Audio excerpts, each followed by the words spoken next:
जात धर्म के नाम पर बुनियादी मुद्दों को नजरअंदाज किया जा रहा, देवेंद्र यादव। समाजवाद का मुखौटा लगा आंखों में धूल झोंक कर वोट बटोर रही, देवेंद्र यादव। देश संक्रमण की दौर से गुजर रहा है। खासकर बिहार में लोग समाजवाद का मुखौटा लगाकर लोगों की आंखों में धूल झोंक कर वोट बटोर रही है। राम मनोहर लोहिया, जयप्रकाश नारायण एवं कर्पूरी ठाकुर के आदर्शों को मटियामेट कर रही है। खुदगर्ज लोग शासन सत्ता में आकर केवल अपने परिवार को बढ़ावा दे रहे हैं, जबकि शिक्षा, स्वास्थ्य, रोजगार, पलायन, बिजली, सड़क एवं कानून व्यवस्था पर कोई ध्यान नहीं दिया जा रहा है। बिहार में एक नेता शारीरिक रूप से तो एक नेता मानसिक रूप से बीमार है। वहीं राज्य में हत्या, लूट, बलात्कार एवं अपराध चरम पर है। उक्त बातें भारत सरकार के पूर्व मंत्री एवं जनसुराज नेता देवेंद्र प्रसाद यादव ने कहा। गुरुवार को शहर की कायस्थ टोला स्थित जनसुराज नेता नवल किशोर सिंह के आवास पर आयोजित प्रेस वार्ता के दौरान उन्होंने मीडिया कर्मियों को इसकी जानकारी दी। इस अवसर पर पार्टी जिला अध्यक्ष सुरेंद्र प्रसाद यादव ने कार्यक्रम की अध्यक्षता की। वहीं पूर्व विधायक किशोर कुमार मुन्ना, डॉक्टर विजय शंकर ने संबोधित किया, जबकि स्वागत नवल किशोर सिंह मंच संचालन विष्णु स्वरूप ने किया। इस अवसर पर शमीम अख्तर, कमलकांत झा, विमलकांत झा, कुमार अमृतराज सहित अन्य मंचासीन रहे। इस मौके पर जनसुराज नेता देवेंद्र यादव ने कहा कि बिहार समाजवादियों का गढ़ रहा है। वहीं समाजवादी आंदोलन को स्थायित्व देने के लिए छात्र आंदोलन में भाग लेकर 1977 में विधायक बने। वहीं पूर्व मुख्यमंत्री स्वर्गीय कर्पूरी ठाकुर के लिए मैंने फुल अपराध से इस्तीफा देकर उन्हें चुनाव लड़वाया। उन्होंने कहा कि समाजवाद का नारा था, जात नहीं जमात की ओर चलो, एक बनना है सहित अन्य मुद्दों पर समाजवादियों ने आम जनता को राहत पहुंचाई। उन्होंने कहा कि शिक्षा में आमूलचूल परिवर्तन जरूरी है। बिहार में शिक्षा, स्वास्थ्य की लचर व्यवस्था है। जात धर्म के नाम पर बुनियादी मुद्दों को नजरअंदाज किया जा रहा है। उन्होंने कहा कि उत्तर भारत में सबसे बड़े समाजवादी नेता मुलायम सिंह यादव को प्रधानमंत्री बनने से किसने रोका और समाजवाद को राष्ट्रीय स्तर पर कमजोर किया। उन्होंने कहा कि आज समाजवादियों की आवाज को जनसुराज एवं प्रशांत किशोर के द्वारा उठाया जा रहा है। उन्होंने कहा कि पलायन को रोकने के लिए रोजगार के अधिक से अधिक अवसर पैदा किए जाएंगे। पूर्व मंत्री ने कहा कि इस देश में जो जितनी बड़ी समस्याएं खड़ी कर रहे हैं वह बड़े राजनीतिक नेता बन गए हैं या बन रहे हैं। 2008 में कोसी नदी के कुशा त्रासदी के बाद सुंदर कोसी बनाने का सपना दिखाने वाले कहां चले गए। 6 महीना बाढ़ एवं 6 महीना सुखाड़ आज भी बिहार में बना हुआ है। आज तक डैम का निर्माण नहीं हो पाया।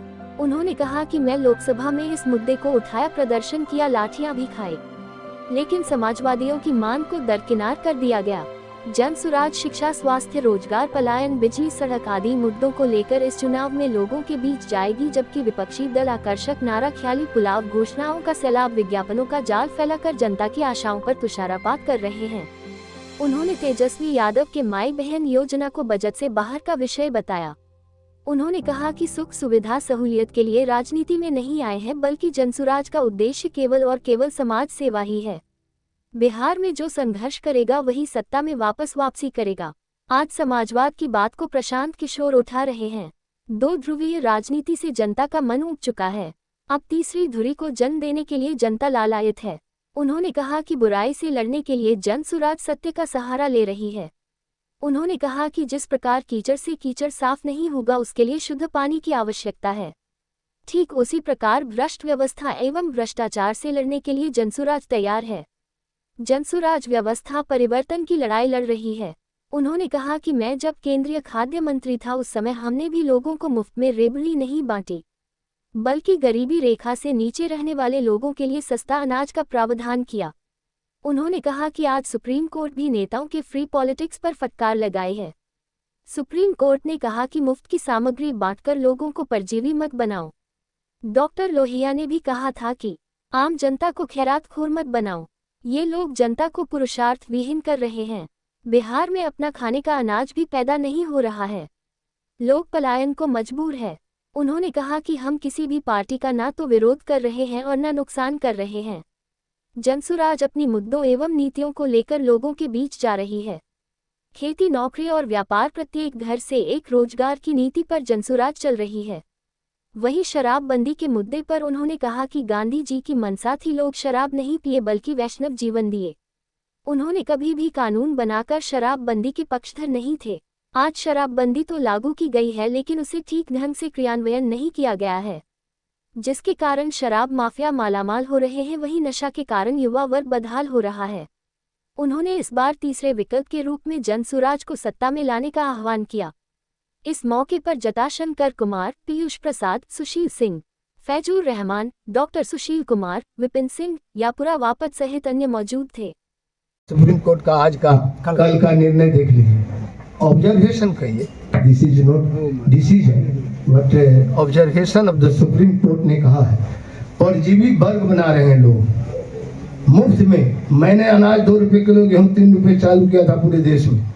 गरीबी रेखा के नीचे रहने वाले 36 करोड़, उस समय 37 करोड़ लोग थे गरीबी रेखा के नीचे, लेकिन उनको 2 रुपए किलो गेहूं, 3 रुपए चावल, सस्ता अनाज योजना किया था, मुफ्त नहीं बांटा था। अभी की सरकार मुफ्त रेवड़ी बांट रही है। ये जो रेवड़ी बांटने वाला ही ये बयान है, जिस पर सुप्रीम कोर्ट भी कल जो याचिका की सुनवाई हो रही थी, वो तो रहा था शहरी इलाके में जो भूमिहीन लोग हैं उनके मकान की बात। उन्होंने कहा आप तो काम कोई करना चाहते नहीं, जब मुफ्त में अनाज मिल जाएगा, जब मुफ्त में रेवड़ी बढ़ जाएगा तो इसको अकर्मण्य हो जाएंगे लोग। ये सुप्रीम कोर्ट का भाषा है, मेरा ऑब्जर्वेशन नहीं। लेकिन डॉक्टर ने ऐसी बात को कहा था कि खैरात खोर जनता को मत बनाओ, ये जो पब्लिक है उसको खैरात खोर मत बनाओ, उससे कुछ पैसे दो, यदि कोई योजना भी देते हो तो। हमने तो दिया था 2 रुपए किलो गेहूं, 3 रुपए चावल, मुफ्त नहीं बांटा था। वो हमारी योजना पूरे देश में लागू हुआ। ये लोग मुफ्त बांट रहे हैं, मतलब जनता को पुरुषार्थहीन बनाया जा रहा है। पुरुषार्थहीन हो जाएगा, श्रम शक्ति का उपयोग नहीं जनता करेगी। अभी बिहार डेफिसिट स्टेट है, हमारे पास संसाधन है, पानी का, खेत भी, जमीन भी है, उपजाऊ जमीन है, लेकिन हम अनाज पैदा नहीं कर पाते हैं। जो इंटरनल कंजम्पशन हमारा है, हमारे राज्य में जो पीडीएस में खर्च होता है अनाज, उसको हम पंजाब से, हरियाणा से लाते हैं। ये डेफिसिट हमारा दुर्भाग्यपूर्ण स्थिति है कि बिहार अपना अनाज, अपने खाने का अनाज भी पैदा नहीं करता है, और हम नेशनल जो सेंट्रल पूल है उसमें क्या योगदान दें। इसीलिए सुप्रीम कोर्ट का आज काफ़ी है, एनफ है, जो सुप्रीम कोर्ट को भी बर्दाश्त नहीं हुआ। और सुप्रीम कोर्ट ने एक ऑब्जर्वेशन दिया है कि परजीवी वर्ग मत खड़ा करो, हरदम दूसरे पर जीवे, फिर श्रम नहीं होगा देश में तो कैसे होगा श्रम। अपनी श्रम शक्ति का इतना